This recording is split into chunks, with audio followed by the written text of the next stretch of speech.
আসসালামু আলাইকুম। চলুন আজকে এক ঝুড়ি মিনি নান তৈরি করি। বাচ্চা থেকে বড় সবারই কিন্তু এই নান রুটিটা খুব বেশি পছন্দ হবে। আর নানগুলি কতটা সফট হয়েছে আশা করছি দেখেই বুঝতে পারছেন। ফুলকো ফুলকো এই ছোট ছোট নান রুটিগুলো কিন্তু বাচ্চাদের টিফিনেও দিতে পারেন। বাচ্চারা কিন্তু খুব মজা করে খাবে।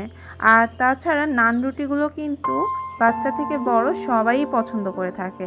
তাহলে চলুন আজকে সহজ রেসিপিতে কিভাবে এই ফুলকো ফুলকো সফট ছোট সাইজের নানগুলো তৈরি করা যায় দেখিয়ে দিই।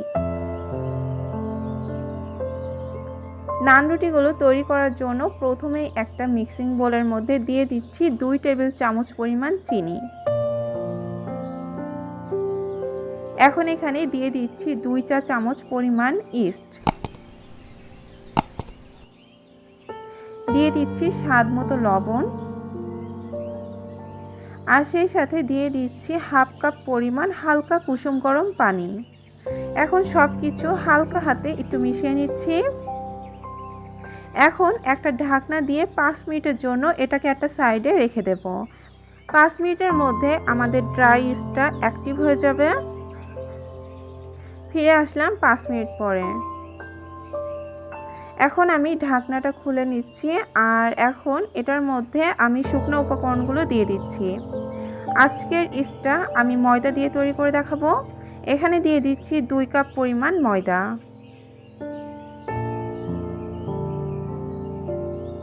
এখন খুব ভালোভাবে এটাকে মথে নিতে হবে আর সফট একটা ডো তৈরি করে নিতে হবে।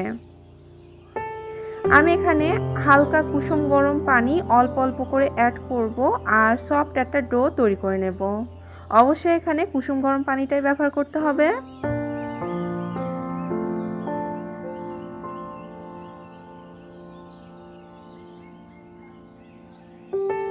এখন অল্প অল্প করে পানি দিয়ে সফট একটা ডো তৈরি করে নিয়েছি।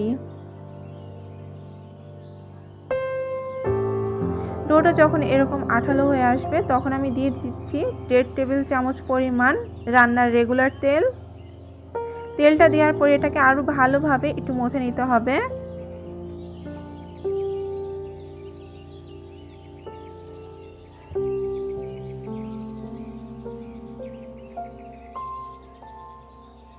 আর ডোটা দেখেই আপনারা নিশ্চয়ই বুঝতে পারছেন এটা কতটা সফট হবে। আমি ডোটা খুব ভালোভাবে মথে নিয়েছি। এখন উপর থেকে হালকা হাতে একটু তেল ব্রাশ করে নিচ্ছি আর তারপর এটাকে ঢেকে 1 ঘন্টার জন্য রেস্টে রেখে দেব। চেষ্টা করবেন কোনো গরম জায়গায় অথবা রান্নাঘরটা যেহেতু তুলনামূলক গরম হয়ে থাকে, রান্নাঘরে চুলার পাশেও কিন্তু আপনারা এটা রেখে দিতে পারেন। তাহলে এটা খুব সুন্দর মতো ফুলবে। ফিরে আসছি 1 ঘন্টা পরে আর 1 ঘন্টা পরে আমি ঢাকনাটা খুলে নিচ্ছি আর আমার ডোটা কিন্তু আগের তুলনায় বেশ কিছুটা ফুলে উঠেছে। এখন আমি হালকা হাতে প্রেস করে ভিতরের বাতাসগুলো একটু বার করে নিচ্ছি।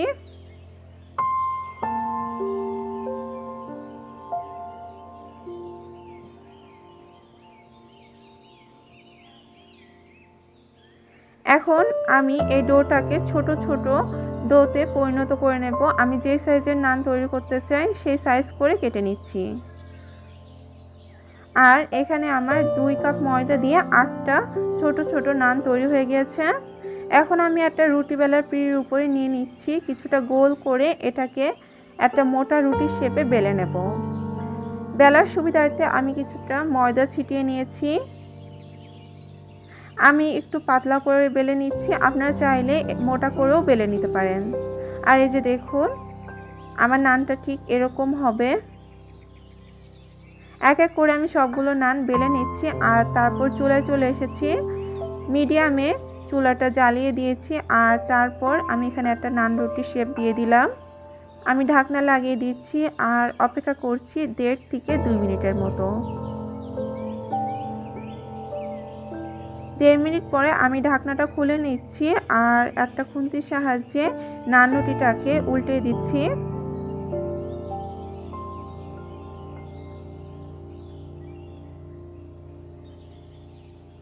এখন হালকা হাতে একটু প্রেস করে করে ঘুরিয়ে ঘুরিয়ে নিলে কিন্তু নান রুটিটা বেশ ফুলে উঠবে।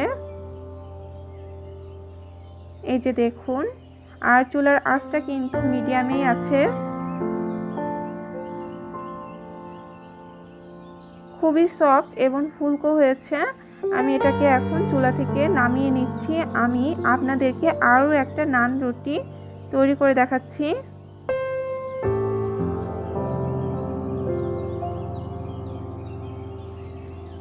আবারও একটা নান রুটি শেপ দিয়ে দিলাম আর ঢাকনা দিয়ে ঢেকে 1.5 মিনিটের মতো অপেক্ষা করছি। 1.5 মিনিট পরে ঢাকনাটা খুলে নান রুটিটাকে উল্টিয়ে দিচ্ছি। আর উল্টিয়ে দেওয়ার পরে আর ঢাকনা লাগানোর প্রয়োজন নেই। অপর পাশটা আবারও 1.5 মিনিটের মতো ছেঁকে নিচ্ছি।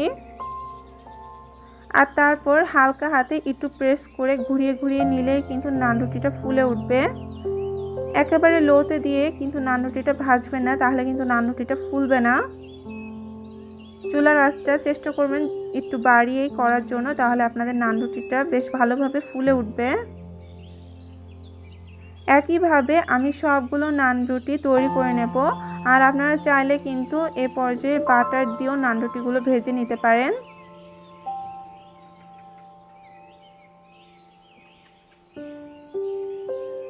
এই তো আমি সবগুলো নান রুটি ছেঁকে নিয়েছি। আমি আপনাদেরকে দেখিয়ে দিই ভেতরটা কেমন হয়েছে। ভেতরটা কিন্তু ভীষণ ফুলকো এবং খুবই সফট হয়েছে। আর নান রুটিগুলো দেখতেও যেমন সুন্দর, খেতেও কিন্তু ভীষণ মজার।